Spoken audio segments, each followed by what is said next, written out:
Okay. Now,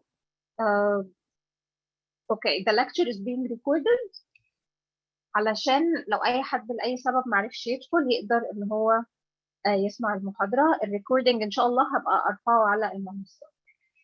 هتلاقوا برضو على المنصة زي ما قلت لكم general introduction أو مقدمة عامة، دي هتقروها فقط وتفهموها، بتساعدكم إزاي تكونوا جملة، إزاي نستخدم punctuation marks أو علامات الترقيم بشكل مظبوط. السنتنس structure في الإنجليش بيبقى شكله إيه، بيبتدي بسبجكت بعد كده object، سوري subject بعد كده الverb بعد كده object أو adjective أو adverb وهكذا. كل ده هتلاقوه على المنصة موجود في الأول خالص. لو عندكم أي سؤال في أي حاجة at any time feel free to ask me، سواء على الفيسبوك جروب أو تبعتوا لي على الفيسبوك. تمام، أي سؤال بخصوص المنهج. تاني حاجة، كانت المحاضرة اللي كان المفروض إن هي أول يوم في رمضان وأنا رحت ومحدش فيكم جه خالص. دي محاضرة اتكلمنا فيها عن ال parts of speech، حاجة اسمها parts of speech أو word classes، الاثنين نفس المعنى، اللي هي أقسام الكلم في العربي. ودي بنتكلم فيها about the role of the word in the sentence، يعني الدور بتاع كل كلمة في الجملة. هل الكلمة دي noun اسم or verb فعل or adjective صفة or adverb حال or preposition حرف جر article أداة conjunction أداة وصف. كل دول مشروحين صوت وبي دي اف برضو في فيديو على المنصة. الفيديو موجود على اليوتيوب وأنا حاطه لكم اللينك بتاعه على المنصة. وأجان لو في أي questions في الدرس ده feel free to ask me at any time. تمام، يبقى ده كده بالنسبة لتاني محاضرة. ثالث محاضرة هي اللي احنا فيها دلوقتي دي. خلوني الأول أشرح لكم أو أفهمكم إيه نظام الكورس بتاعنا علشان ما تبقوش تايهين مني. الكورس بتاعنا كان في الأول خالص عبارة عن 2 lectures introduction، 2 lectures بديكوا فيهم general introduction. الأولانية كانت حاجة هتقروها فقط، الثانية انتم مطالبين بيها وداخلة في الامتحان، اللي هي بتاعت parts of speech، اللي هي معمول بيها فيديو مرفوع على المنصة، وممكن نبقى نحل عليها exercises سواء اونلاين أو سواء face to face لما نتقابل إن شاء الله. الصورة أنا لسه ما عملتش share screen، مفيش صورة دلوقتي. طيب بعد كده محاضراتنا هيبقى شكلها ايه؟ احنا الماتيريال بتاعتنا او الماده العلميه اللي انتم المفروض هتستلموها من الكليه على CD. لو في حد ممكن تخلي اي حد من زمايلك يا امنيه يبعت لك اللينك، هو لينك على اليوتيوب اصلا فسهل جدا. ممكن حتى يعني تحطوه على الجروب بتاعكم، تخلي حد من زمايلك يبعتوا لك، اتس فيري اكسسبل. المنهج بقى بتاعنا او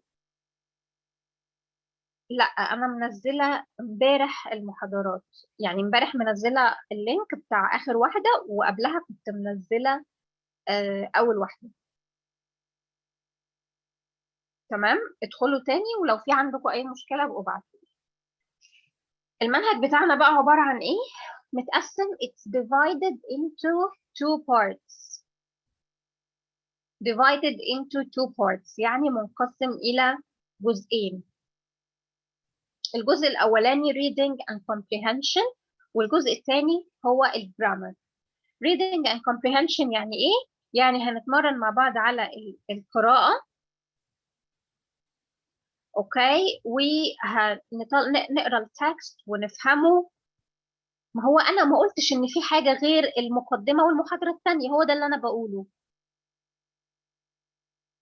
من فضلكم يا جماعة نسمع ونركز شوية في كلامي علشان العدد كبير، فلو اي حد ما سمعش هيسأل اسئلة حاجات اوريدي انا جاوبتها. انا مش عايزه اقفل الشات علشان لو حد عنده مشكله مهمه، لكن الرغي لو هتفضلوا تقولوا كلام كتير مش مفيد هقفل. فبليز محدش يبعت الا اللي عنده سؤال في حاجه في المنهج. اي تعليقات على المايك والصوت، الصوت واضح للكل، فلو حد الصوت مش واضح له يبقى هو اللي عنده مشكله. الشاشه دلوقتي مش عليها حاجه وشويه وهعمل شير سكرين للشغل اللي احنا هنشتغله، والمنصه عليها المحاضرتين الاولانيين، دي ثالث محاضره لما نخلصها هرفعها على المنصه. محاضراتنا هتبقى اونلاين، ولما بعد رمضان هنتقابل فيس تو فيس، وانا اللي هبلغكم بالمواعيد ومكان الحضور. مش عايزه بقى اي تشويش او اي مقاطعات بعد اذنكم. فاحنا تاني back to what I was saying. Our curriculum المنهج بتاعنا is divided into two parts. Part 1 comprehension and reading.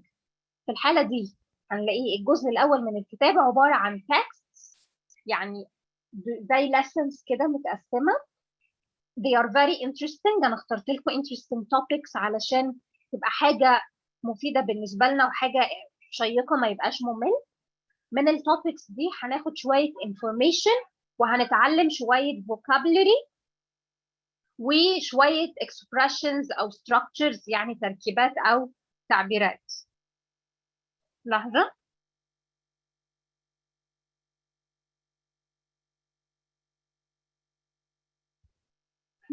اوكي. Part 2 بقى في الكتاب بتاعنا وفي المنهج بتاعنا هو الجرامر section. ده جرامر طبعا كلنا عارفين يعني ايه جرامر. هناخد شوية different tenses زي ال present وال past، سواء simple أو continuous. يعني هنعرف بالظبط مع بعض كده class by class ايه هو الموضوع اللي احنا هناخده في الجرامر. النهارده هنبتدي أول lesson في ال comprehension and reading. لو حد عنده أي سؤال في حاجة أنا بشرحها raise hand، نرفع ايدينا من خلال الابلكيشن ونكتب في الشات او نعمل unmute، نقول السؤال بتاعنا وبعد كده نعمل ميوت تاني. اوكي.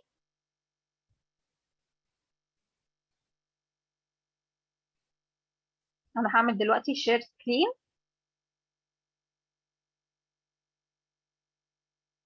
كده انتوا شايفين معايا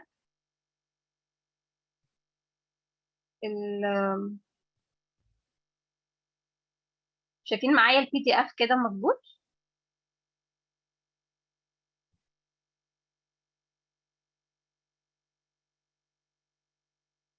مظبوط تمام. شكرا. انا يعني بحب يبقى في participation في الكلاس، فعشان كده عايزه حد منكم واحد يعمل unmute. ممكن اختار انا بالاسم نرمين علي. نرمين علي ممكن تعملي unmute، تكلمي تشيلي الميوت. في 3 participants raised hand. آية شامل.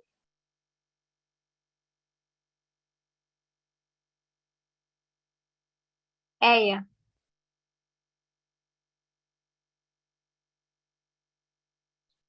طيب I want someone to read. مين يحب يقرأ؟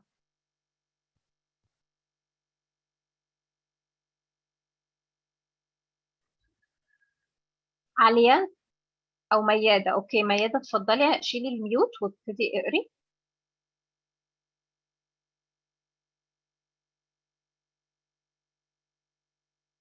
ميادة.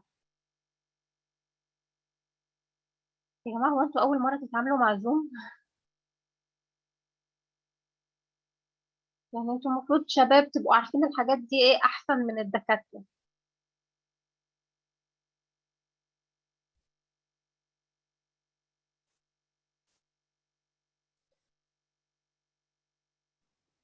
جربي كده شيلي الميوت.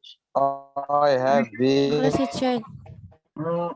ايوه كده اشتغل، بسم الله ما شاء الله. انا مع حضرتك يا دكتور، لو عايزين اقرا ممكن اشتغل. اقرا. انت ميادة ولا مين اسمك ايه؟ انا ندى. آية؟ ندى. اسمي ندى.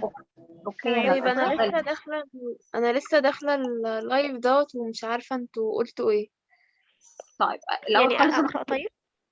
لو الأول حضرتك خالص عايزيني أقرأ يا دكتور. حبايبي ندى هتقرا، الباقي كله يعمل ميوت بعد اذنكم. اوكي ما عدا ندى كله يعمل ميوت. اللي تمام. لسه داخله المحاضره بتتسجل من اولها، هتلاقوها على المنصه بعد ما نخلص ان شاء الله تبقوا تسمعوها من الاول. احنا now we are starting with lesson 1 an email from a friend. الاول يا ندى قبل ما تقري خليني اسالكم كده سؤال علشان يعني نبتدي كلنا نتكلم. which way of communication. عارفين يعني ايه communication؟ تواصل. برافو عليك. ماشي فهمت. Now I would like to ask you a question وعايزة أسمعكم كلكم.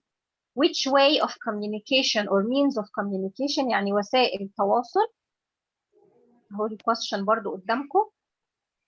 Form of communication would you use to tell all friends important news. تاني. What is your favorite way of communication that you prefer to use when you are telling your friend some important news? Email, WhatsApp or Facebook. Okay, someone Facebook, said and WhatsApp. Instagram. Okay, someone said WhatsApp or Facebook. WhatsApp. Someone said sending Messenger. email. Instagram. Instagram. Have you ever tried writing letters? Email. جوابات? Oh, When we were young, if you remember, we used to write letters to our friends in class. I'm not sure if you did this or not. حبايبي اللي عندها صوت صلاة أو قرآن وتعمل ميوت.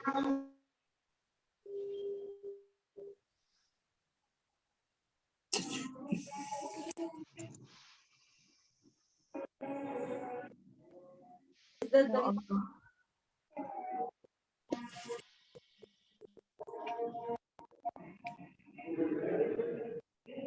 طيب اوكي فاحنا عرفنا دلوقتي ان في different ways of communication يعني طرق مختلفة للتواصل that we can use when talking to our friends or when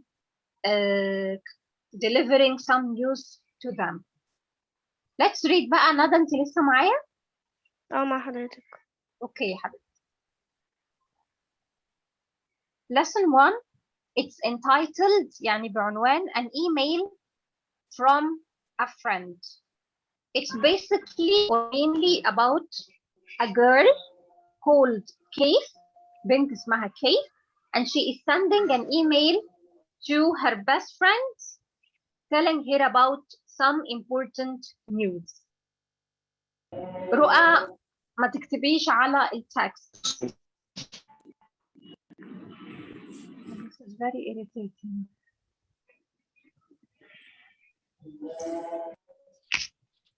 اوكي ندى هتبتدي هتقرا لنا اول باراجراف starting from high وكلنا نركز مع بعض واللي يلاقي اي كلمه مش فاهمها او مش عارف معناها يكتبها في الشات علشان نترجمها سوا. اتفضلي يا ندى.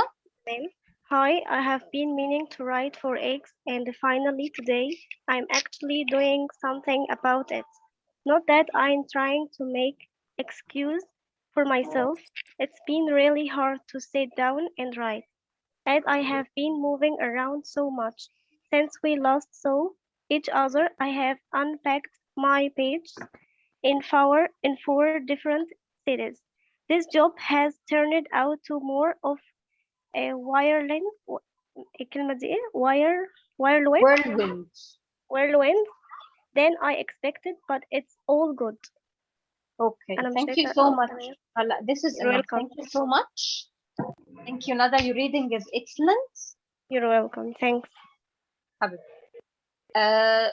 زي ما احنا شفنا مع بعض ندى has read the first paragraph. I will read it again. وهفتح الشات اهو قدامي. كلنا نعمل ميوت بعد اذنكم. هفتح الشات قدامي ولو حد في اي كلمه مش فاهمها او عايز معناها او جمله مش فاهمها او كلمه مش عارف يقراها just write it in the conversation in the chat box. I will read it again. Hi, I have been meaning to write for ages and finally today I'm actually doing something about it. Not that I'm trying to make excuses for myself. It's been really hard to sit down and write as I've been moving around so much. Since we last saw each other, I have unpacked my bags in 4 different cities. This job has turned out to be more of a whirlwind than I expected, but it's all good. حبايبي اللي بيكتبوا على ال PDF stop doing this please. علشان اللي بيعمل كده ممكن اعمل له leave من الشات او من اللكتشر كلها. اوكي. whirlwind يعني ايه؟ whirlwind بالعربي او باللغه العاميه كده زي دوامه، لما حد يبقى حاجه بتحصل كتير بسرعه ورا بعض، دي اسمها whirlwind. وغالبا بتستخدم مع لما يبقى حدث كويس، يعني لما حد يبقى مسحول في حاجه بس الحاجه دي هو حاببها، بيبقى it's like he's being in a whirlwind، يعني كل حاجه بتحصل بسرعه ورا بعض. تعالوا بقى نمسك من الأول. I've been meaning to write for ages. الأول حد يقدر يقول لي الأبوستروف VED. أوكي. excuses يا أمنية يعني أعذار أو مبررات. مفردها excuse من غير الأس اللي في الآخر، ومعناها عذر أو مبرر. لما أجي أبقى بلوم حد على حاجة، if I'm blaming you for something and you are giving me reasons that do not convince me، أسباب مش مقنعة بالنسبة لي، I tell you don't make excuses for yourself، يعني ما تحاوليش تدي أعذار أو مبررات لنفسك. برافو عليكم. الأبوستروف VE دي اختصار have، بتبقى الاختصار بتاعها apostrophe VE. I have been meaning to write for ages. يعني ايه age؟ كلمة age يعني عمر أو عصر. برافو عليكي. however هنا الكلمة في حاجة مهمة قوي في الإنجليش اسمها context. يعني إيه context؟ يعني السياق. تمام؟ السياق يعني الجملة اللي الكلمة موجودة فيها. معروف قوي في الإنجليش إن كل كلمة بيبقى ليها أكتر من معنى، والمعنى ده بنعرفه على أساس إيه؟ بنعرفه على أساس الكونتكست أو السياق. فهنا هي بتقول لها I've been meaning to write for ages. أكيد هنا مش بتقول لها أعمار بالمعنى الحرفي أو عصور، بس هنا زي صيغة مبالغة، و it means for a long time. برضو مش سنين بالمعنى الحرفي يا آلاء، هنا دي تعبير مجازي. it means for a long time، مش شرط تبقى قعدت سنين تبعت صاحبتها، بس بتقول لها يعني بقالي فترة طويلة a long time that I wanted to write to you but I didn't have time. Okay. I've been meaning to write for ages and finally today I'm actually يعني بالفعل تأكيد أو يعني yes أو بس هي يعني المعنى الأكثر actual يعني فعلي، و actually يعني بالفعل. I'm actually doing something about it. Not that I'm trying to make excuses for myself. للي كانت بتسألني على معنى excuses فاتت تقول لها أنا مش بحاول أدي لنفسي مبررات، بس it's been really hard to sit down and write as I've been moving around so much. حد يقول لي طيب الأبوستروف S؟ حاضر هقول لكم معنى unpacked لما نجيلها. الأبوستروف S دي اختصار إيه بقى؟ was. اختصار I have. اختصار إيه؟ I have. I have. أنا بسأل على الأبوستروف S اللي هنا دي. Okay. It has been. Has. اختصار has. أيوة has.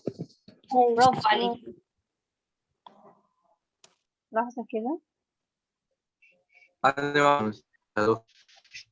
أيوة اختصار has، وعرفنا منين إن هي أوكي. خالد بيقول إن هي اختصار is. إزاي بقى نقدر نفهم وإحنا بنقرأ إن كانت دي اختصار is ولا has؟ من بين. علشان been. أيوة ممتازين برافو عليكم. عندنا بندي ال past participle of verb to be. حبايبي نعمل ميوت بعد إذنكم.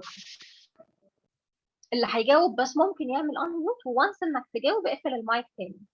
بالظبط كده. been is the past participle. هو مين اللي بيشخبط؟ أنا مش في حصة في كيجي.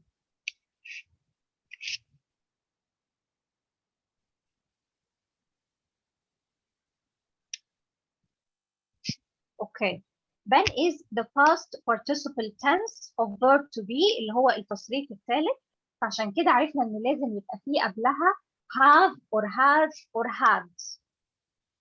لكن لو كان في بعدها ing أو كان في مثلا adjective صفة زي ما أقول it's cold, it's hot, it's busy، على طول نعرف إن الapostrophe s دي اختصار لإيه. تمام؟ عشان تبقوا فاهمين انتوا بتقروا إيه. It's been really hard to sit down and write. كان صعب قوي عليا إن أنا أقعد وأكتب لك. السبب إيه بقى؟ As I've been moving around so much. أنا عمالة بتنقل من مكان لمكان كتير جدا. Since we last saw each other من آخر مرة قابلنا فيها بعض I've unpacked my bags in 4 different cities. Unpack يعني إيه اللي كانت بتسألني؟ Unpack ده verb الأوبوزيت بتاعه pack. pack يعني يحضر الشنط وunpack يعني يفضي الشنط. عارفين لما بنبقى مسافرين مكان ونوصل هناك ونفضي الشنطة بتاعتنا in this case we are unpacking our bags. لكن when you are traveling or moving to a different place you pack your bags. فهمنا كلنا الفرق؟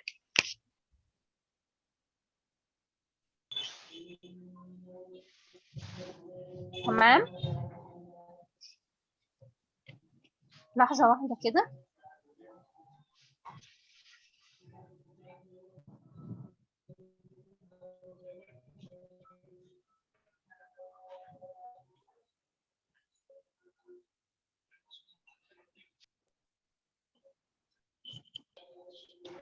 اوكي. فعرفنا pack يعني يحضر الشنط أو يلمها. unpack يعني يفضي الشنط. I have unpacked my bags in 4 different cities. يعني هي بتقولها to travel to 4 different cities. This job has turned out to be more of a whirlwind than I expected. يعني في حاجات عمالة تحصل بسرعة وتتغير أكتر مما توقعت. But it's all good. عشان كده لو تفتكروا قلت لكم كلمة whirlwind دي يعني زي دوامة بس in a positive sense يعني بمعنى كويس. expect يعني يتوقع والpast منها expect. تمام؟ Let's move on to the second paragraph. مين يحب يقرأ؟ أنا ممكن أقرأ يا دكتور. أوكي اتفضلي. I went from London to Prague to set up a new regional office there. أوكي You would أنا أقول لك حاجة. From London to Prague. Prague ده اسم السيتي. Okay.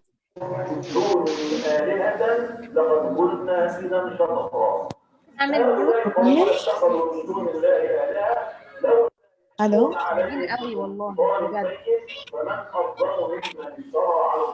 أكمل يا دكتور؟ ثواني يا حبيبتي.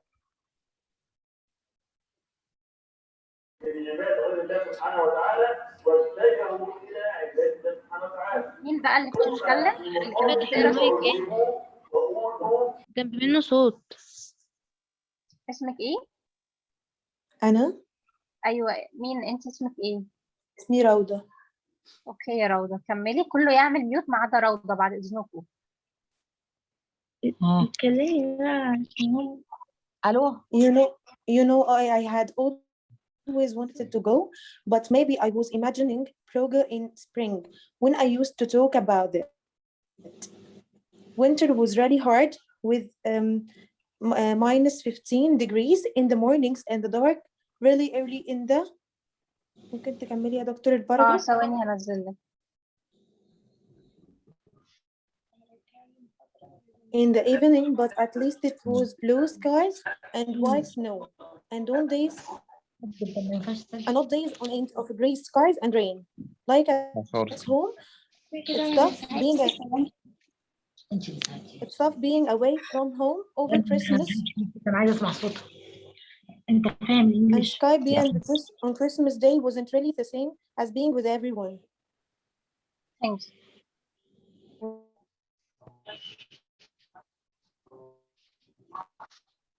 طيب انا هعمل لكم ميوت all. مش هخلي حد يتكلم علشان نخلص من الموضوع ده. يعني انا كنت فاكره ان انا بتعامل مع ناس اكبر من كده بصراحه، انا مش فاهمه.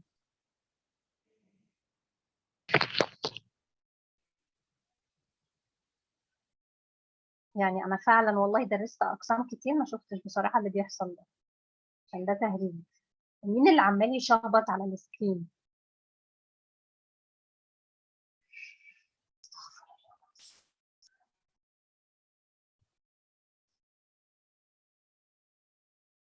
لحظه بقى كده.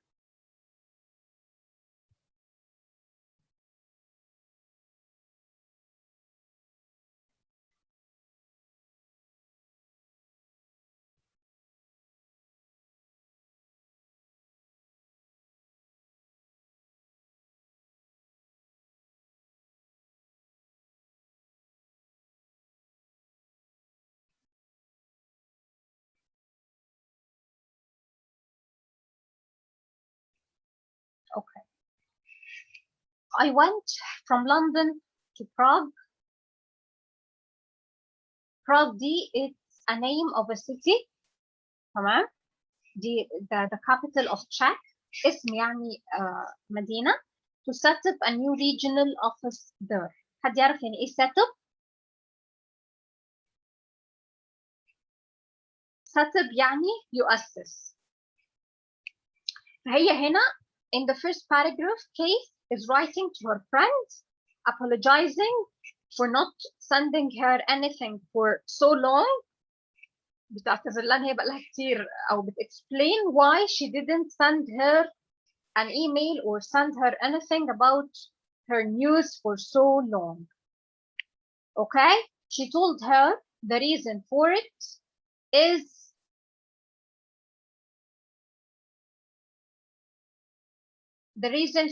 is that she has been moving from one place to another, from one city to another, due to the nature of her job.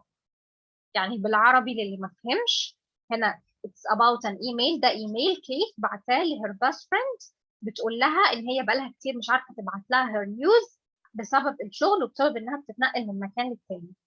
In the following paragraphs or the rest of the email, she will tell her friend more about the 4 cities she has visited. يبقى في الأجزاء اللي جاية دي هتبتدي تقول in detail بالتفصيل why she has been so busy, و she will mention أو she will talk about هتتكلم عن the 4 cities الأربع مدن she has visited. فهنا في الأول خالص تقول لها I went from London to Prague. London دي is her hometown. ده المكان اللي هي عايشة فيه.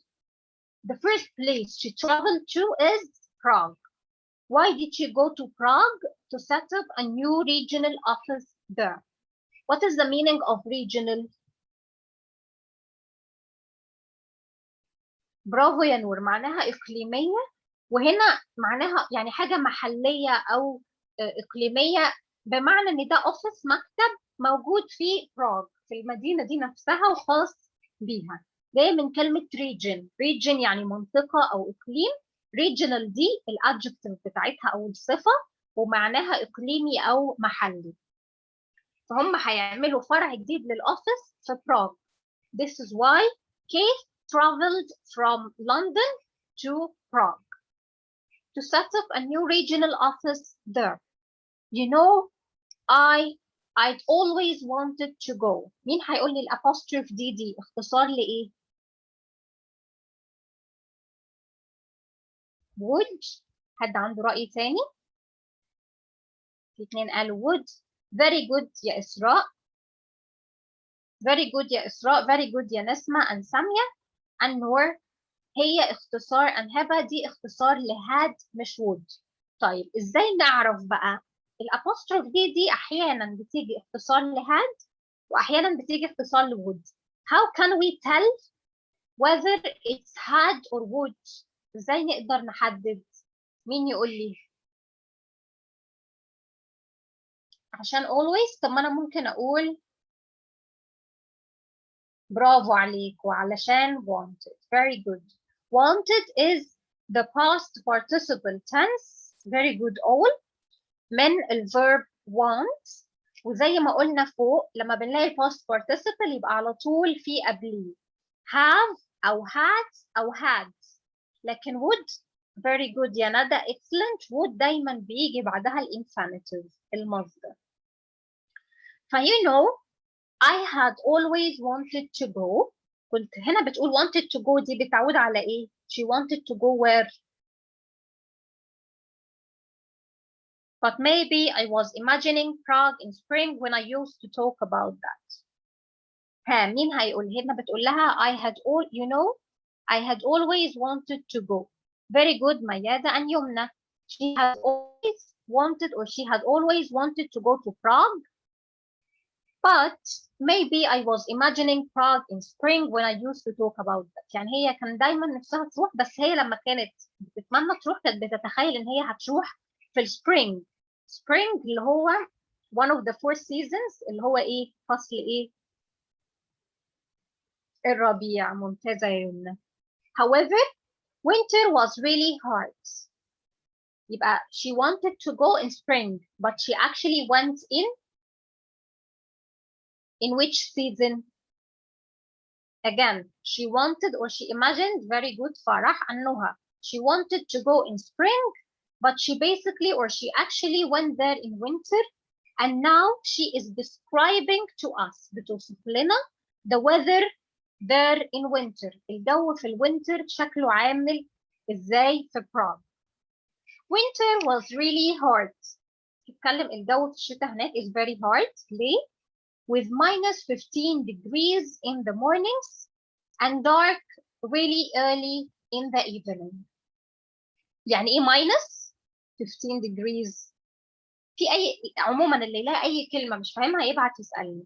برافو عليكم. minus يعني تحت 15 درجه تحت الصفر. very good ممتازين.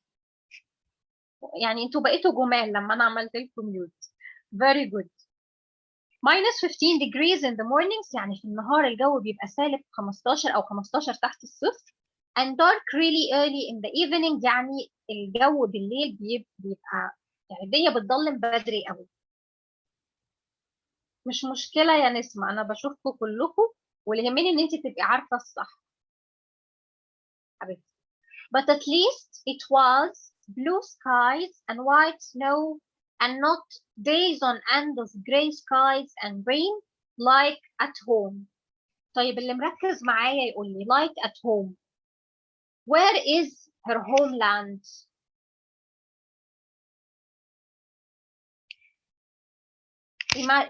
imagining مش معنى كلمة imagining يا هناء لو بتسألي. برافو ميادة وأميرة وإنجي ومي. her homeland is London not Prague. البنوتة اللي كانت بتسأل على imagining يعني imagine يعني يتخيل أو يتصور. أوكي. وimagining هنا زودنا لها ing علشان هي كانت جاية كجيرند يعني الستراكشر بس I was imagining جاية بعد was. imagine ده verb معناه يتخيل أو يتصور. هنا جاية بعد was حطينا لها ing. her homeland زي ما قلنا is London. أوكي. فهي هنا she is comparing the weather in London with the weather in Prague. تمام. هي بتقارن بين الجو في two cities. هي بتقول لها at least it was blue skies and white snow. يعني على الأقل السماء لونها أزرق وفي ثلج وجليد. not days on end of gray skies and rain. مش على طول الدنيا مغيمة وفي مطرة زي لندن. يبقى we have to know in London the skies are gray and there is a lot of rain. But in Prague the skies are blue and there is white snow. علشان لو حد بيفكر في الامتحان او بيفكر احنا ممكن نتسأل ازاي في حاجه زي كده انتوا مطالبين بحاجتين. اول حاجه المعلومات اللي في التكست. بمعنى ايه؟ انتوا مش هتحفظوا التكست ولا هتحفظوا كيف اللي هي كتبت الايميل ده راحت فين وجت منين. يعني احنا ما يهمناش التفاصيل بتاعه القصه لكن يهمني حاجتين. المعلومات اللي موجوده فيها يعني I can ask you about the weather in London or the weather in Prague عامل ازاي. وهنعرف كلام كتير بالظبط كده. تبقوا عارفين بس كل سيتي ايه الحاجات المميزة اللي فيها. او لو اتكلمنا عن الويذر بتاعها شكله عامل ازاي، لو اتكلمنا عن البليسز اللي فيها شكلها عامل ازاي، وتبقوا عارفين معاني الكلمات والاكسبريشنز يس اللي بنقولها.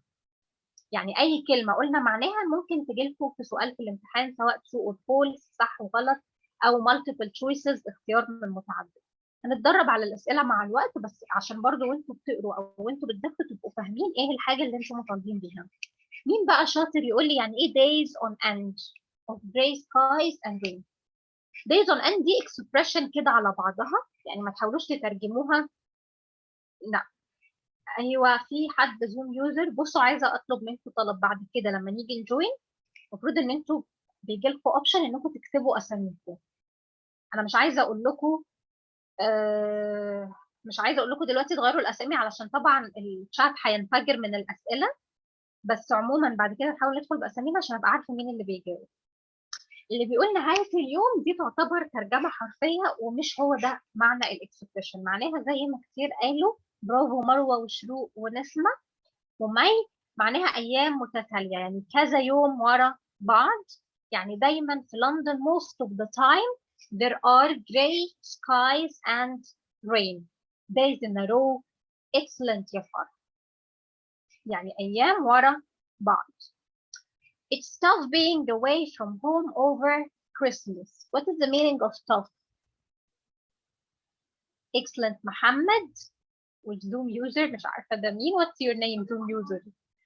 قاسي أو صعب. Yes, it's very tough. It's very hard being away from home over Christmas. Though and Skype on Christmas Day wasn't really the same as being with everyone. فهي هنا she is telling her friends one of the difficulties، يعني أحد الصعوبات she faces when she is away from home. أحد الصعوبات اللي بتواجهها لما بتبقى بعيدة عن بيتها it's spending Christmas away from her family. طيب, let me ask you a question. How does Kate communicate with her family members during Christmas? Again, excellent Farah. Yes, it's called Skype. أقول السؤال تاني بالعربي اللي ما فهمنيش. I was asking إزاي هي بتتواصل مع أهلها في Christmas. So she was communicating with her family members during Christmas via or through Skype. It's an application called Skype where you can talk to people living far away from you in another city or another place. You can use video chat or voice calls. Thank you so much. كلكم ممتازين. Wasn't really the same as being with everyone. طيب, بما انكم شطار كده، انا عايزه حد منكم يقرا لنا الباراجراف الجاي. انا كنت قررت ان انا اللي هقرا عشان انتوا بتعملوا ده بصراحه، بس I will allow you to open the mic. عايزه حد واحد ممكن. فرح are you here؟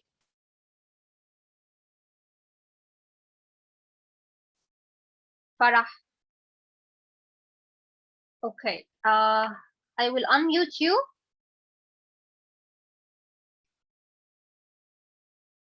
او انت ممكن تعملي unmute yourself، بس فرح بس اللي تعمل unmute.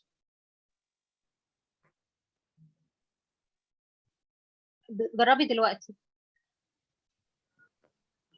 كده اشتغل يا دكتور. تمام يا حبيبتي. Can you please read this paragraph for us? حاضر. Please listen all to Farah, and if you find any difficult words, write it in the chat. لو في أي كلمة مش فاهمينها اكتبوها في الشات عشان نقول لكم معناها. Go ahead يا فرح. From there, I was on another 3-month mission to oversee the setup of the office in New York. Loved New York. It's like being on one big TV show, as everywhere looks just like a bit familiar. I did every tourist thing you can think of when I wasn't working, and must have spent most of my salary on eating out. It was really hard to leave for the next job, especially as I kind of met someone. More about Michael later. Thank you so much. I like your reading so much. أنا ناخدك في الإنجليش department. موافقة إن شاء الله. ما شاء الله. thank you. خلاص you can mute yourself. يلا your colleagues بيشجعوك يا عاش فرح. Okay, I will read it once more. Where if you come across any difficult word زي ما قلت لكم أي كلمة مش فاهمينها just write it علشان أقول معناها.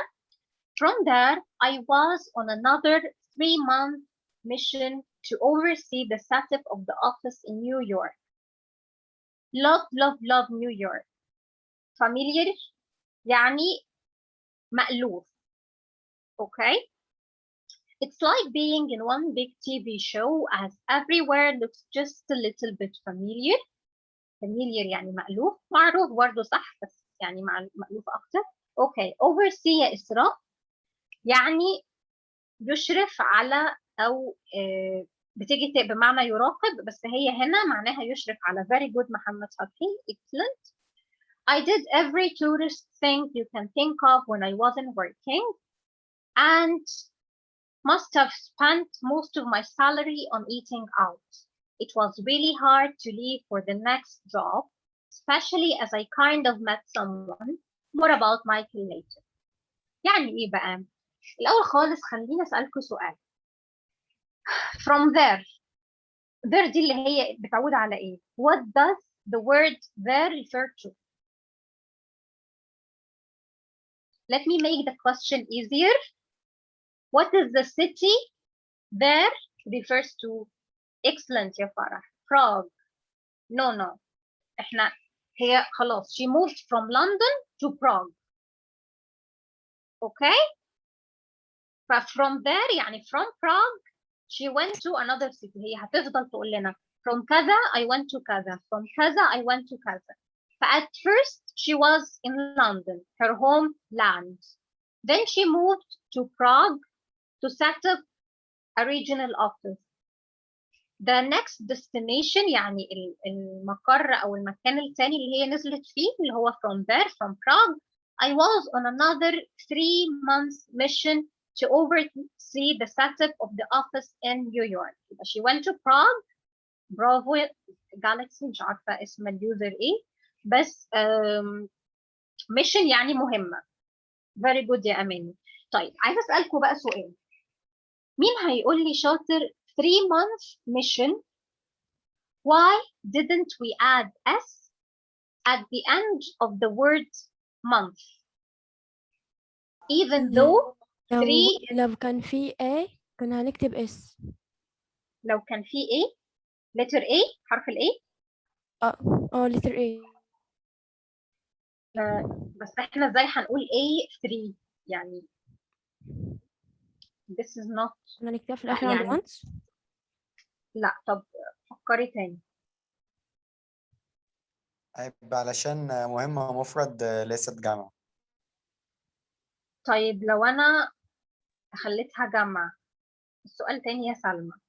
كلمة 3 months 3 دي رقم و it's plural جمع فطبيعي إن أنا لما أقول كاني مثلا هقول إيه هكتب لكم جملة في الشات I spent 3 months in London. هكتبها لكم في الشات I spent 3 months in London. هنا انا حطيت اس في الاخر. نخلي بالنا ان عموما كلمه month لما بتحط لها حتى اس في الاخر زي كلمه close ما بتتنطقش الاس. بننطق الكلمه كانها مفرد عادي بس بنكتبها. ايوه هدى عصام. الاندرسكور هي this is not an underscore. مبدئيا الاندرسكور بتبقى كده بس دي لفوق يعني داش. اوكي بالظبط. بصوا بقى هو مش عشان الداش تحديدا. الفكره اني زي ما في حد قال انا عايزه اشوف اسمه اقول له ثانك يو. مين اللي قالت عشان هي صفه وموصوف؟ هدى يس. علشان 3 months دي هي actually هنا it comes as an adjective describing the mission. هي هنا بتوصف المهمة دي إن هي كانت مدتها 3 شهور. فدي جاية كإكسبريشن على بعضها أو structure. كلمتين لازقين في بعض وفي بينهم داش جايين كصفة لكلمة mission. سواء بقى كلمة mission دي جت مفرد أو جمع مش هتفرق. ففي الأول وفي الآخر ممكن مين بيقول تبقى ايه؟ جمع. ممكن تبقى جمع. هي ايه بالظبط؟ ميشن؟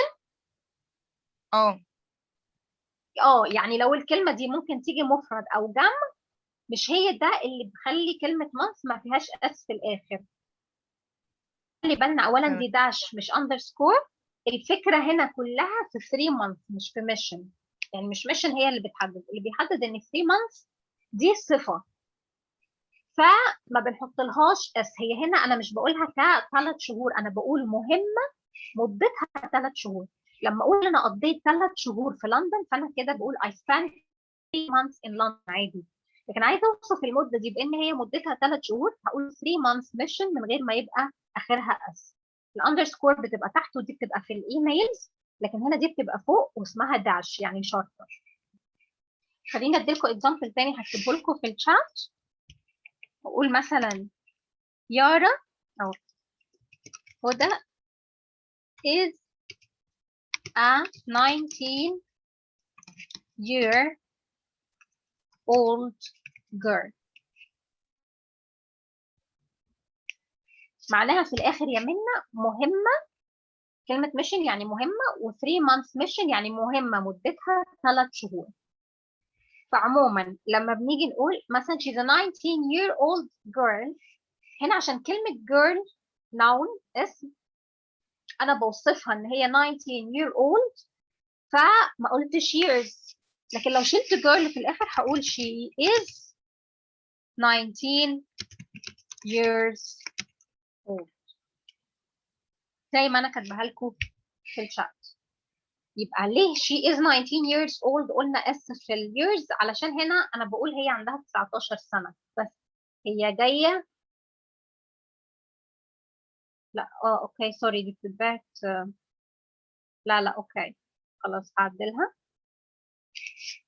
بعتها برايفت، هبعتها لكم تاني.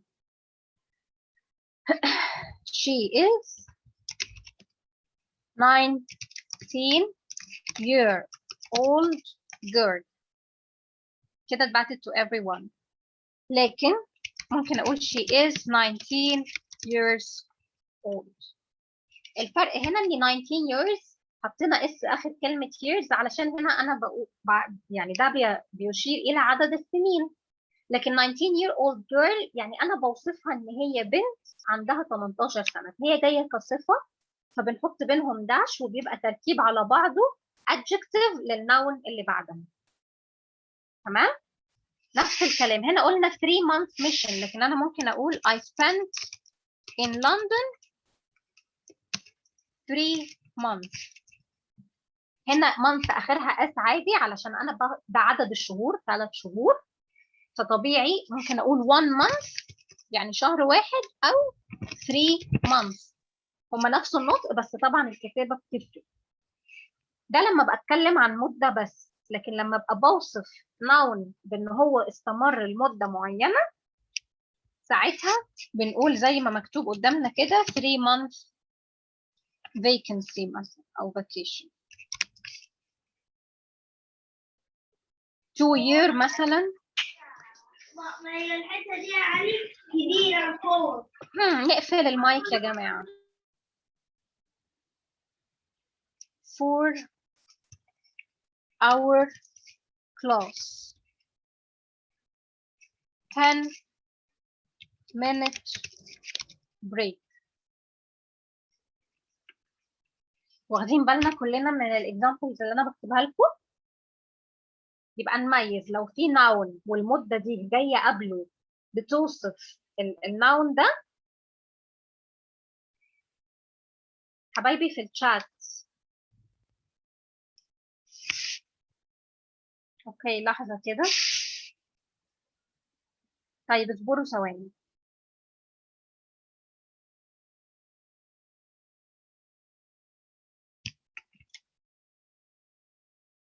ثواني ببعتها لكم كلكم.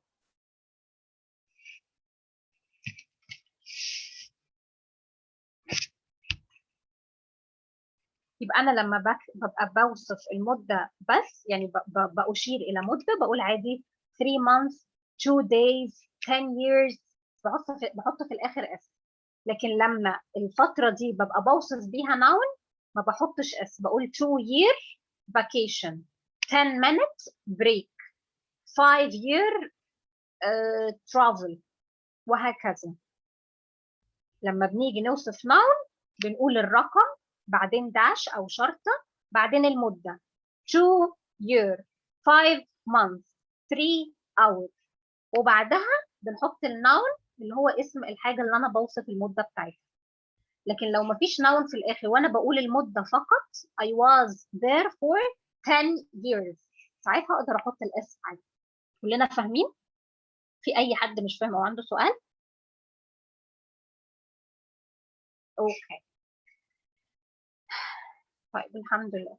To oversee قلنا إن oversee معناها يشرف، وكتير قوي بتيجي مع المشاريع إن أنت تشرف أو بتتابع التطور بتاع المشروع. هي she went to oversee the setup of the office in New York. love New York. بتقول لها أنا حبيت نيويورك جدا. vacation يا إسراء يعني أجازة. بتقول لها أنا حبيت نيويورك جدا ودلوقتي هتبتدي she is going to talk in detail about New York. She will clarify هتوضح why she loved New York that much. فهنا نركز بقى عشان نعرف what distinguishes New York as a city. خلينا اكتبها لكم. اعملوا حسابكم لازم تبقوا بتاخدوا notes بالكلام اللي انا بقوله علشان زي ما انتم شايفين الكتاب هو مش مشروح فيه الحاجات دي، الشرح بيبقى في الكلاس بس. فحاولوا تاخدوا notes عشان هو ده اللي انتوا هتذاكروا منه. What distinguishes New York as a city? Let's see. Distinguishes يعني يميز. It's like being in one big TV show. بتقول لها أنا وأنا في نيويورك ببقى كأني في برنامج تلفزيوني كبير. As everywhere looks just a little bit familiar. كل الأماكن مألوفة بالنسبة لها، كل الأماكن شبه بعض. ليه؟ نيويورك عموما مميزة بإن هي مدينة صاخبة جدا full of life، فيها حياة حيوية جدا، فيها shopping كتير قوي، فيها أماكن حلوة، فيها فاترين attractive، وهي يعني it's a very touristic site يعني مكان سياحي. I did every tourist thing you can think of when I wasn't working. أي وقت ما كانتش بتشتغل فيه كانت بتزور أماكن في البلد. And must have spent most of my salary on eating out. What is the meaning of salary? الراتب. برافو يا محمد، انت كتبتها من قبل ما very good. فهي okay very good. فهي she spent a lot of money there on eating. Everything there is expensive و everything is attractive. So you spend a lot of money on eating and on visiting touristic places. It was really hard to leave for the next job. هي she liked the place so much, so it was very hard for her to leave for another job. يعني حبت المكان جدا لدرجة إن هي مش عايزة تمشي وتسيبه. Especially as I kind of met someone more about Michael later. هي بتقول لها especially إن أنا قابلت حد في نيويورك وهحكي لك عنه أكتر بعدين. فيعني actually met the love of her life in New York. في أي كلمة معناها صعب تاني في الباراجراف ده؟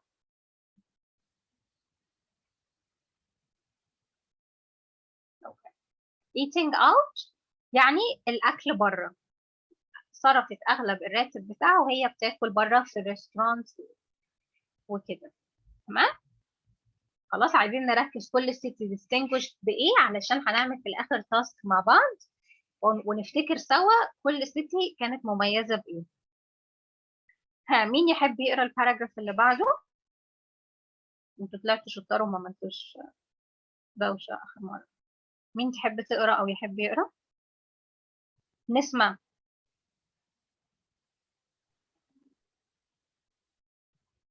نسمة موجودة؟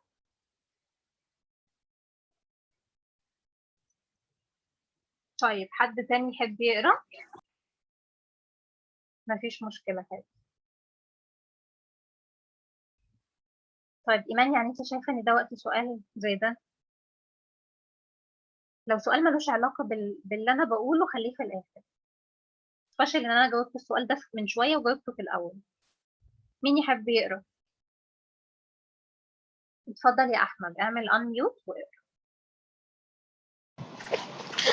So then I was posted to LA, which felt like a whole other compared with the East Coast. I could definitely East Coast. I could definitely get used to this kind of outdoor beach lifestyle, but I didn't spend as much time getting to know California as I could have because I was flying back to see Michael. Every other weekend he came to see me when he could, but his job means he's often working at weekends, so he couldn't make the flight very often. Those 3 months go by, and then I ثواني was يا أحمد، مش احنا اتفقنا فوق إن الكلمة دي بتتنطق إزاي؟ months. لا month بس. الأس هنا ما بتتنطقش، يعني هي بتبقى مع التي اتش month، سواء مفرد أو جمع بننطقها زي بعض. تمام. Fly by, and then I was off again. الباست من fly. تمام. And then I was off again to Frankfurt, which is where I am now, and so is Michael. He got a month off work, and we are trying to work out how we can be in the same place at the same time for a while. We fight the first step. Figure the first step in that direction is getting married, which is also why I wanted to write. I can't get married without my oldest friend. The wedding going to be at home in London in September, and I hope you can come. You can come. Thank you so much يا أحمد. ممكن تعمل mute. تمام. يعني إيه figure ويعني إيه Frankfurt؟ Frankfurt دي it's a name of a city. وفيجر يعني يعمل على أو يحل مشكلة أو يتصرف فيها.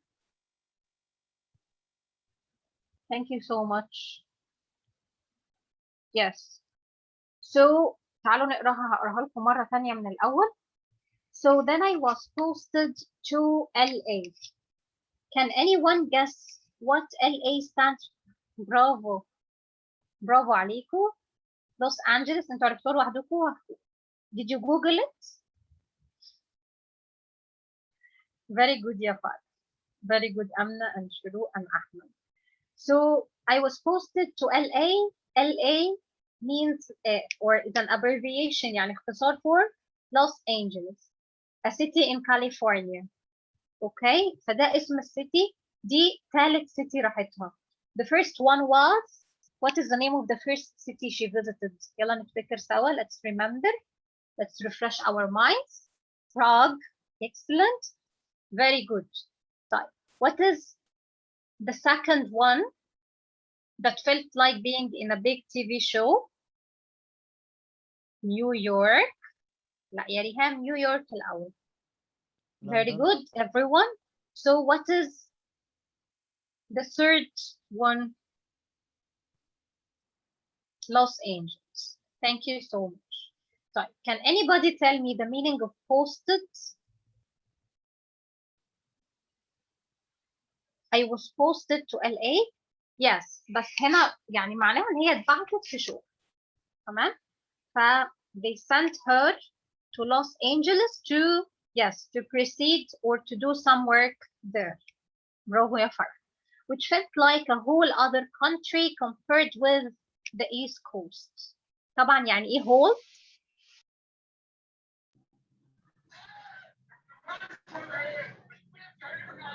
كلمة whole لوحدها يعني whole يعني كل فعلا يا أمنة.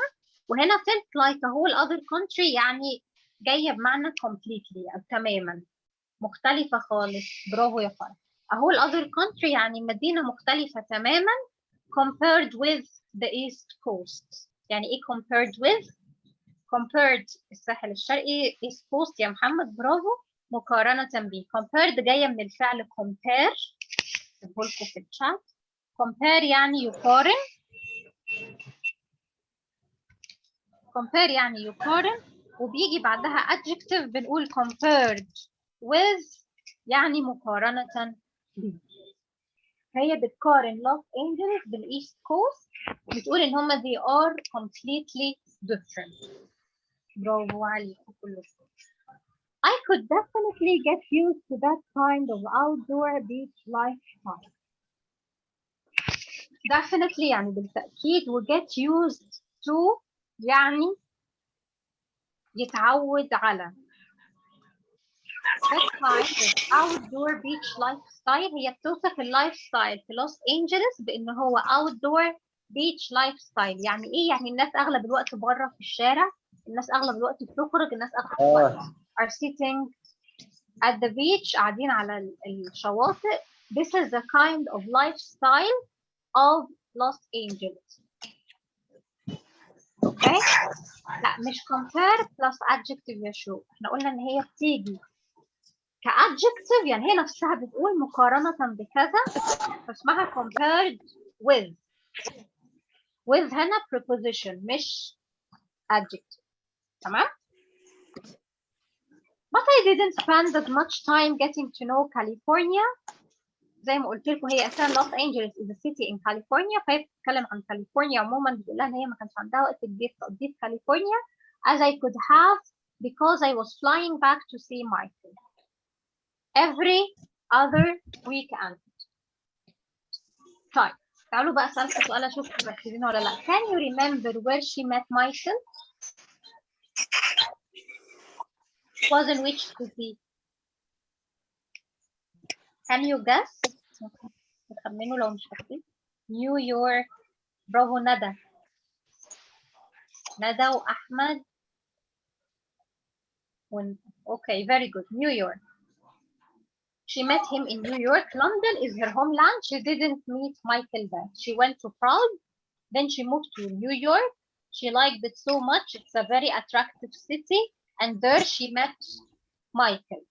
Then she was sent to Los Angeles in California. She liked it so much, but she didn't spend much time there. Why? Because she was flying back to New York to see Michael every other weekend. مين بقى the excellent student who will tell me the meaning of every other weekend? And what is the difference between every weekend? طب يا يمنى قولي لي دلوقتي تسألي، طب لو قلت every weekend يبقى ايه الفرق بينهم؟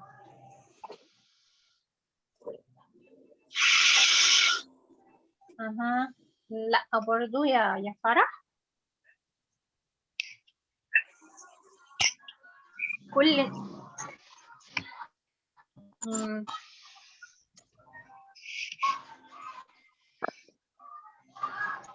انا مبسوطه منكم ان انتوا بتخمنوا، بس لسه تقريبا ما فيش حد جابها. ما هو لو هو نهايه كل اسبوع او نهايه كل الاسابيع كنا هنقول every weekend على طول. weekend ماشي يعني عطله رسميه، بس يعني ايه every other weekend؟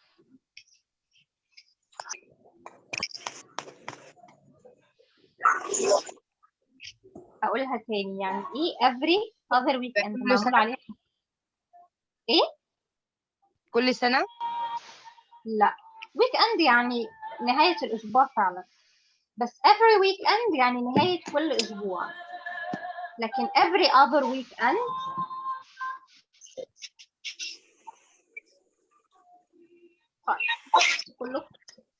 كلنا خمنا. أنا مبسوطة إن أنتوا بتخمنوا، بس أيوه ثواني أحمد عادل. أحمد عادل can you write it again؟ خلاص ممكن كلنا نوقف. ممكن أحمد عادل يكتبها تاني عشان أكيد ما حدش لاحق يشوفها.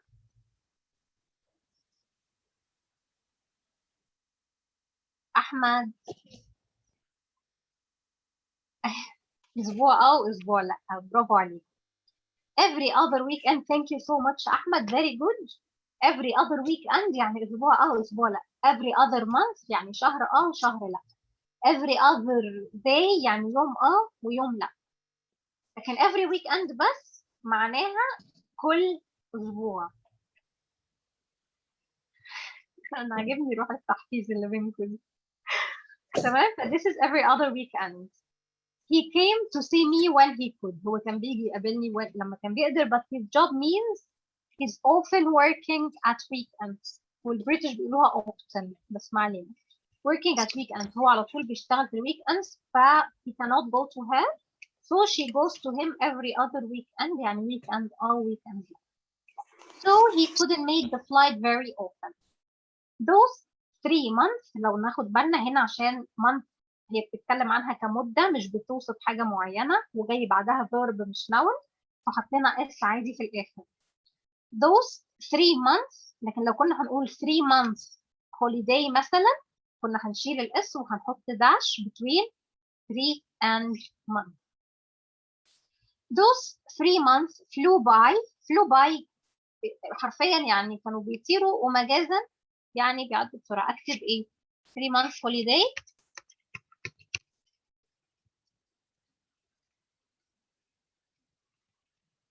دي اللي انت بتسألي عليها يا نسمة.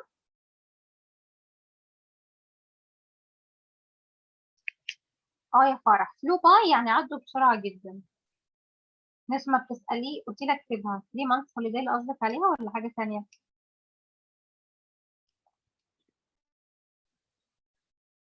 امال قصدك على ايه؟ هي 3 months الثانية مكتوبة هي قدامك في PDF بالجمع. ممكن انت قلتي مش تقدري تفتحي المايك. طيب اكتبي لي عايزة ايه وانا هقوله لك. اسبوع واسبوع اللي هي دي every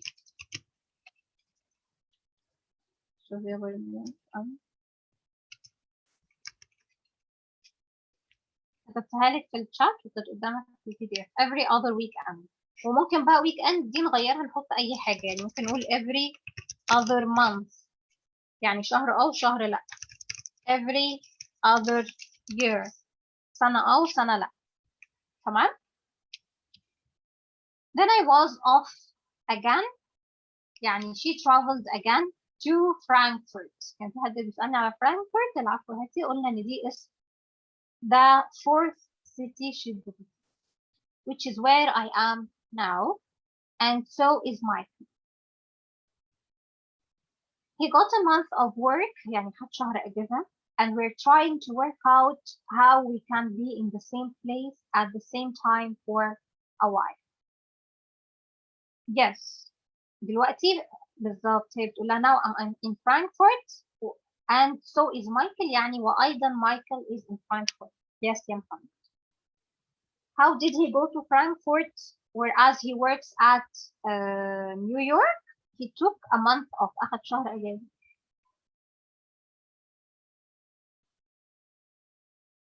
هو احنا ما حطيناش داش ما بين 3 و month عشان month جاية جنب.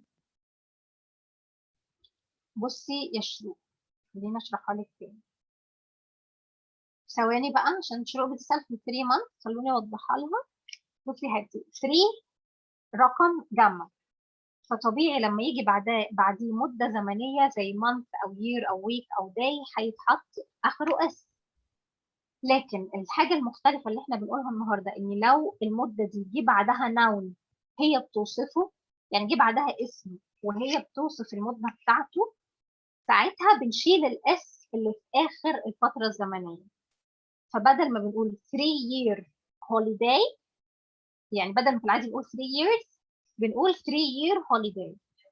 بدل ما بنقول 2 weeks I spent مثلا 2 weeks doing whatever بنقول it's a 2 week holiday علشان دي مدة بتوصف الاسم اللي جاي بعدها. أجازة مدتها أسبوعين, فهنا 2 week دي أنا مش بقول لك أنا قعدت هناك أسبوعين, أنا بقول لك إني قضيت أجازة مدتها أسبوعين, فالمدة دي بتوصف الأجازة.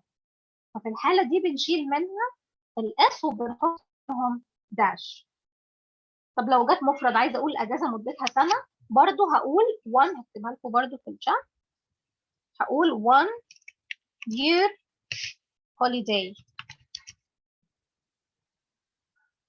طب لو جنب هقول 4 year برضو holiday. ليه؟ عشان هنا دي صفة بتوصف الاسم اللي بعدها.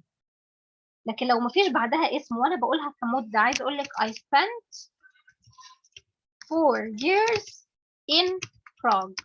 يبقى في الحالة دي هحط الاس عادي في بعد 4، لان 4 جمع فبعدها عدد السنوات هيجي جنب، وبعدها بقية الجملة عادي مفيش اسم دي بتوصفه، لكن انا بقول لك المدة الواحدة. كده فهمتي يا شروق؟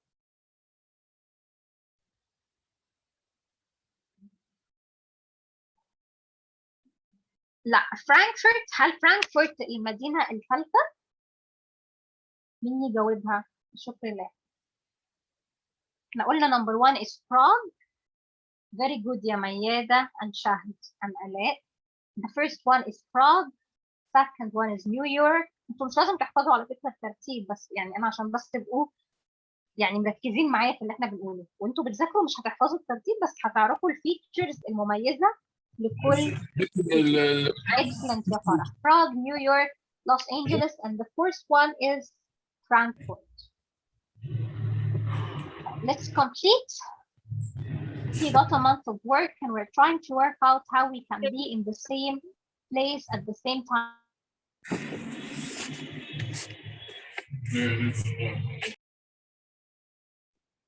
دكتور ممكن تعيدي الحتة دي تاني؟ يقضوا مع بعض أو يفضلوا مع بعض في نفس المكان. For a while يعني لمدة من الوقت. We figure the first step in that direction is getting married. Figure زي ما قلنا في أيوه. معلش I'm so sorry، بس هو ممكن تعيدي الحتة تاني من الأول، الجزء اللي احنا وقفنا عليها شوية عشان ما فهمتهاش. قولي لي من أول فين؟ من أول تدو to حاجة فيها W. قولي تاني كده معلش. to work حاجة عندنا work الجزء out. أيوه to work out. دي اللي أنت مش فاهماها؟ ممكن تعيدي في فيها معلش. ماشي أنا يا حاضر. اعملي بس ميوت بعد إذنك. هي بتقول لها he got a month of work، يعني أخذ شهر أجازة من الشغل. and we're trying to work out يعني يلاقي حل أو يتصرف how we can be in the same place. يعني احنا عايزين نلاقي حل عشان نقدر نفضل في نفس المكان مع بعض لمدة من الوقت. work out يعني يلاقوا حل أو يتصرف. تمام؟ في حاجة تانية مش فاهماها اللي كانت بتسألني؟ لا thank you. You're welcome حبيبي. figure بقى يعني ايه؟ بصوا figure out work out هكتبها لكم في الشات. work out احيانا هي figure out يعني يحل مشكلة، لكن هنا بتقول لها ايه؟ we figure the first step in that direction is getting married. figure هنا معناها يعني احنا بنتوقع او بنعتقد، يعني جايه بمعنى think او suppose، يعني يفترض حاجه معينه، فهنا معناها يفترض. figure out و sort out و work out. خلينا اكتبهم لكم الثلاثه برضو. work out sort out و figure out. الثري expressions دول معناهم ان هو يحل حاجه. I will try to sort out this problem يعني احل المشكله. I will try to figure it out يعني الاقي لها حل. لا حول ولا قوة إلا بالله. I will try to work it out أو to work out how we can do this يعني ألاقي حل إزاي نقدر نعمل كده. لكن we figure the first step in that direction of getting married هنا بتقول لها يعني إحنا نعتقد أو بنفترض إن أول خطوة عشان نحل المشكلة دي ونقدر نبقى مع بعض في نفس المكان إن إحنا to get married. يبقى هنا figure معناها بنفترض أو بمعنى think أو suppose، يعني نفترض. تمام يا محمد؟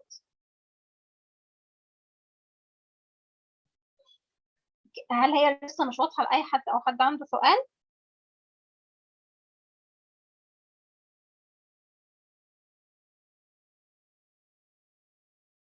يعني بنتخيل أو بنعتبر إن بنتخيل أو بنفترض إن أول خطوة في حل المشكلة is getting married. figure out لو جه بعدها out يعني يحل مشكلة، أيوة يا منى، زي work out. لكن لو جت لوحدها زي هنا we figure the first step is getting married، يعني بنقترح بالظبط أو يعني بنفترض إن أول خطوة هي is to get married. كلنا نعمل ميوت.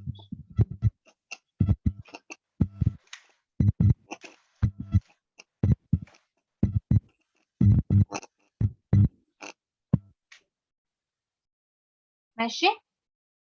which is also why I wanted to write. عشان كده هي بتبعت لصاحبتها I can't get married without my oldest friend there. هي عايزاها تبقى معاها. The wedding is going to be at home in London in September and I hope you can come.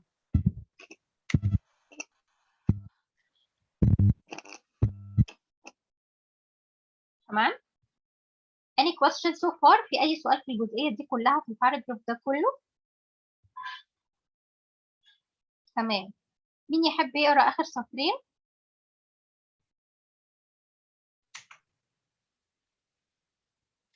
اوكي، أول حد قال اسمه مش واضح، ممكن تعمل unmute وتقرأ.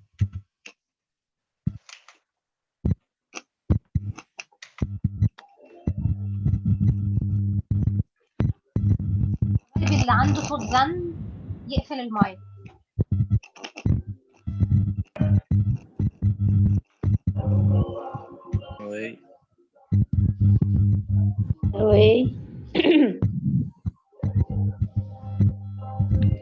Away, tell me all your news and I promise not to leave it so long this time. Best of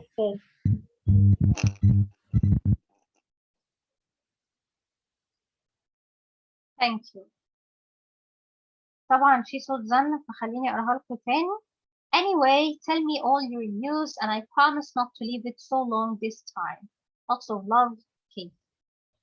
هي بتقول لها anyway على أي حال احكي لي كل أخبارك وأنا I promise إن أنا مش هقعد وقت طويل كده تاني مبعتلكيش. تعالوا بقى مع بعض نشوف كام تاسك كده نحلهم على التكست ده علشان نتمرن عليه، سواء على معاني الكلمات الجديدة أو الديفينيشنز بتاعتها أو على الفيتشرز بتاعت السيتيز زي ما اتفقنا. تعالوا نبتدي الأول كده بتاسك 3. Circle the best answer. Choose. احنا من السؤال بتاع تاسك 3 ده مش هيجي لنا حاجة زي كده في الامتحان إن أنا أسألكم عن الأحداث، بس ده هنعمله دلوقتي مع بعض عشان أتأكد إنكم كنتوا فاهمين التكست عايز يقول إيه، بس أنتوا مش مطالبين تحفظوا الحاجات دي. يعني you can get back to the text، ممكن ترجعوا تاني للتكست وتشوفوا إجابتها عادي، تطلعوها من التكست. لكن السؤالين اللي فوق هم دول اللي هتبقوا مطالبين بحاجة شبههم في الامتحان. Okay.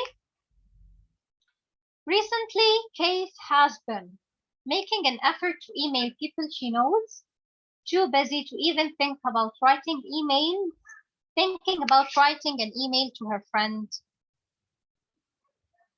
Allah عليك وبرافو.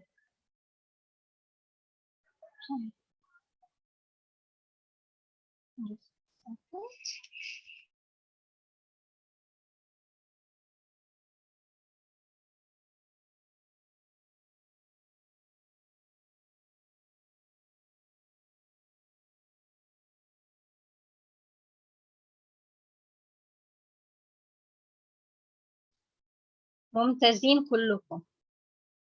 مش عارفة كلكم فعلا عارفين الإجابة الصح ولا لما أول حد أو كام حد بيكتب بتقلدوه. بس يعني I hope إن كلكم تبقوا عارفين الصح من نفسكم. طبعا نمبر 1 التايتل نفسه بتاع الليسن كله an email from a friend، فهي here she is thinking about writing an email شوف بتنقلوا كلكم زي اول كام حد، برافو. طب ساعات على فكرة اول كام حد بيبقى كاتبين غلط عادي يعني. anyways Prague was better than. لا محدش يقلد حد، اللي مش عارف الإجابة ما يكتبش أحسن. أنا عاجبني صراحتكم والله. Prague was better than case imagined. الحمد لله في اختلافات أهو عشان إيه متعرفوش تقلدوا. Just as case imagined, not as nice as case imagined.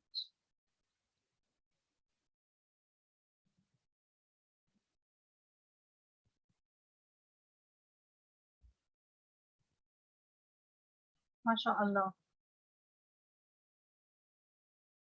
طيب في كتير بيقولوا A، في كام حد قالوا B، في كام حد قالوا C. تعالوا نطلع للتكست كده ونشوف.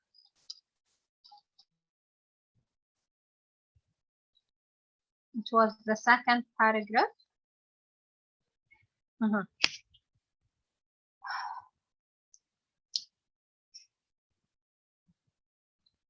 You know, I'd always wanted to go, but maybe I was imagining Prague in spring. When I used to talk about that, winter was really hard. يعني هي كان نفسها تروح في السبرينج علشان الجو هيبقى حلو قوي. This is how she imagined it. However, she went in winter and it was really hard. يبقى بالتالي was it better than she imagined, or just as she imagined, or not as nice as she imagined? يلا, I will give you another chance. أيوة كده يا دي الكوسة. لسه برضو في ناس هتكتب A. أيوة شاطرة اللي ساقطة على موقفها. So the correct answer is C, because she imagined she would go there in spring, but she went in winter and it was really hard. So it wasn't as nice as she imagined. She imagined it would be nicer. She imagined she would go there in spring and the weather would be nice. But actually it was very hard. So it wasn't better and it wasn't just as she imagined. It was actually not as nice as she imagined. So the correct answer here is letter C. Okay? Not B. Here she didn't imagine it that way. She imagined she would go there in spring when the weather would be fine. But she actually went there in winter and the weather wasn't so nice. So it wasn't as nice as she imagined. كلنا فهمنا ولا في حد مش فاهم؟ اللي كاتبين بي دول.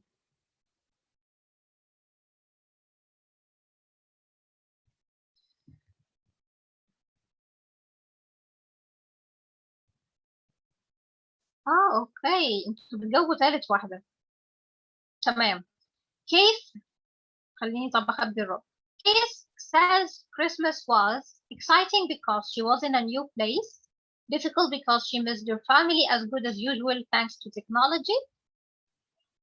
Very good B, because she was talking to them through Skype and she couldn't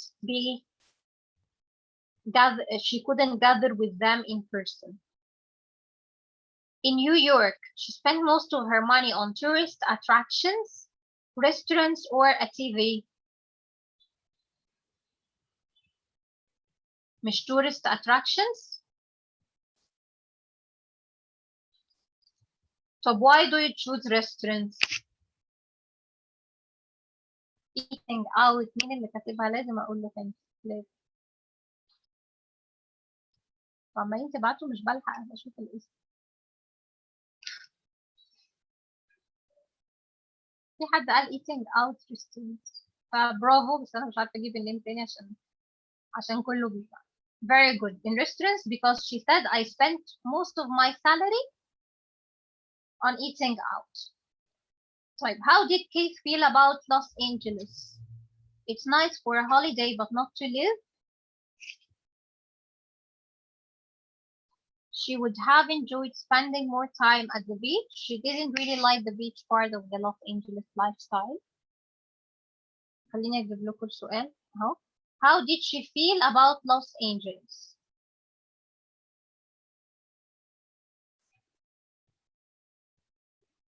nice for a holiday, but not to live in. She would have enjoyed spending more time at the beach. She didn't really like the beach part. في شوية بيقولوا A وشوية بيقولوا B. So it's not C. Let's think. Is it A or B? Let's get back to the text. She said she likes it so much, but she couldn't spend much time there because she had to travel to New York in order to meet Michael. So she said she enjoyed it so much, but could have spent much more time there. So the correct answer is B, not A.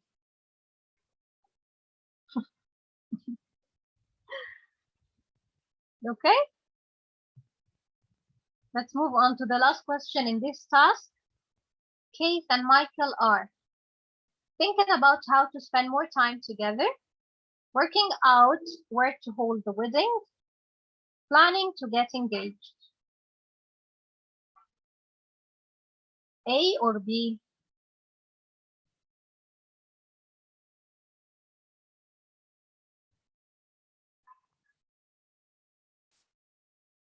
طيب let me ask a question. مين الظريف اللي بيروح يشيل المادة؟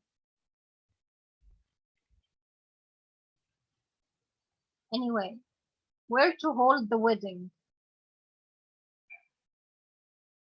Didn't they say where they are going to hold their wedding? ما قالوش.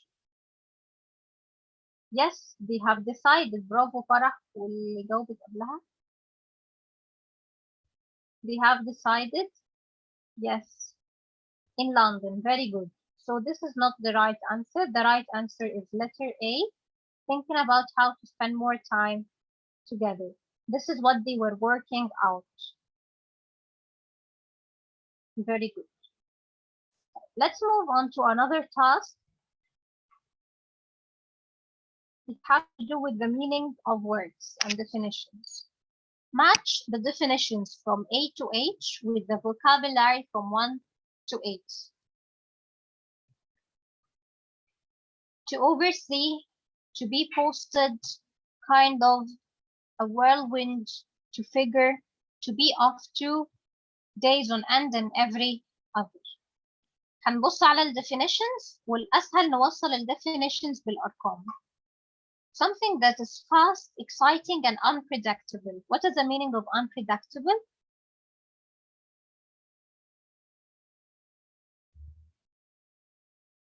غير متوقع. Very good, Muhammad. And Farah and Yumna.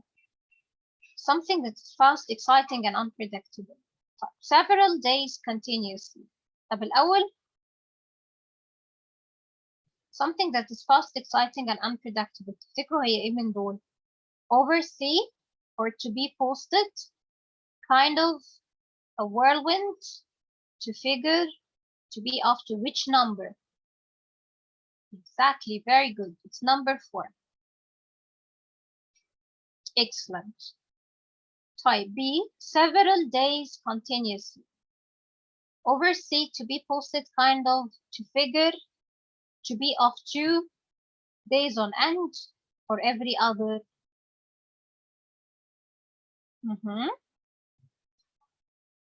Riham, Farah. Excellent.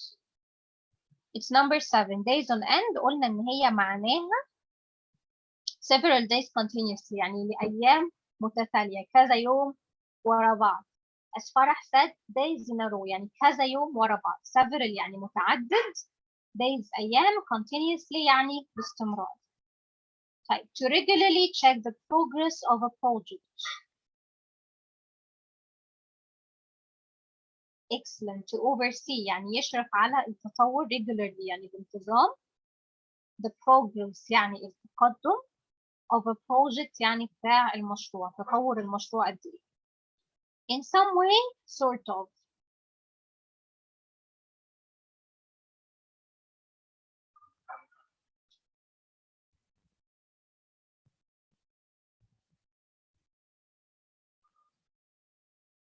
Sort of يعني kind of. اللي اختار figure احنا قلنا figure out معناها sort out. لكن sort of يعني kind of. figure لسه هتيجي قدام شوية. again احنا قلنا sort out هي اللي معناها زي figure out، لكن sort of زي kind of. تمام. letter E to be sent to a place for a job دي احنا قلناها مع بعض. excellent فرح and أحمد and ريهام. to be sent to a place for a job يعني to be posted. في واحدة كانت تسأل على إجابة letter D in some way sort of، دي إجابتها 3 اللي هي kind of. kind of equals sort of، الاثنين نفس المعنى.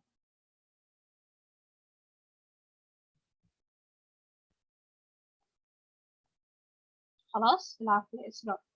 one out of every two دي احنا قلناها. أيوة برافو عليكم. every other يعني واحد من كل اتنين. every other weekend كنا قلناها فوق يعني أسبوع weekend weekend لا it's 8. very good ممتازين كلكم. to move or travel to a different place often quickly.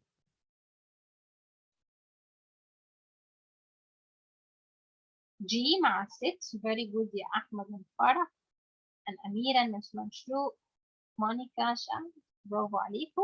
it's to be of to be of to يعني بعتوها بسرعة لمكان تاني. آخر حاجة خالص to think or suppose ودي أنا قلتها وإحنا بنقرأ it will be to figure. برافو عليكم ممتاز.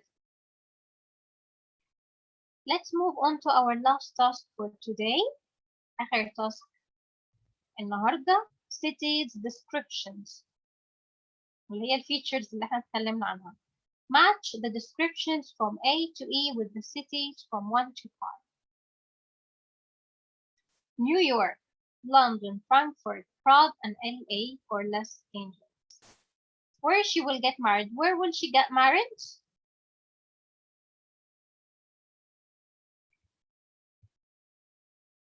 Yes, she is going to get married in her homeland, which is London, not Frankfurt. She is now in Frankfurt, but she is going to get married in London, her homeland. Okay? Yes. B, a city that wasn't what she expected, wasn't as she imagined. Excellent. This is Prague. An expensive place where she spent most of her money on eating out and making touristic activities. Not Los Angeles. The correct answer, very good everyone. The correct answer is New York. A place she didn't really see much of.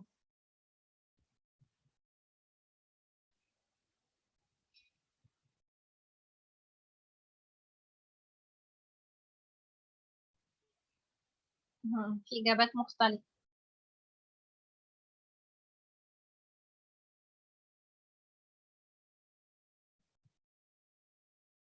The correct answer احنا قلنا ان هي Los Angeles. دي هتبقى مع 5 علشان when she was in Los Angeles she had to travel every other weekend to New York in order to meet Michael, right?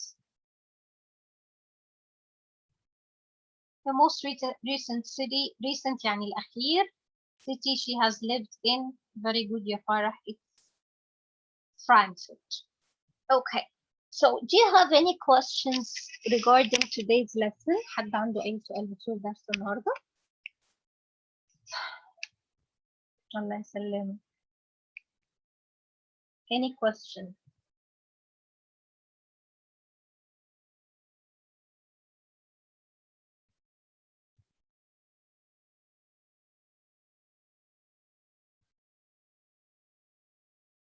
إن شاء الله يا فرح. I'm sure you will get an A+ إن شاء الله. كلكم تجيبوا أحسن تقديرات. خلينا طيب نقفل الريكوردينج.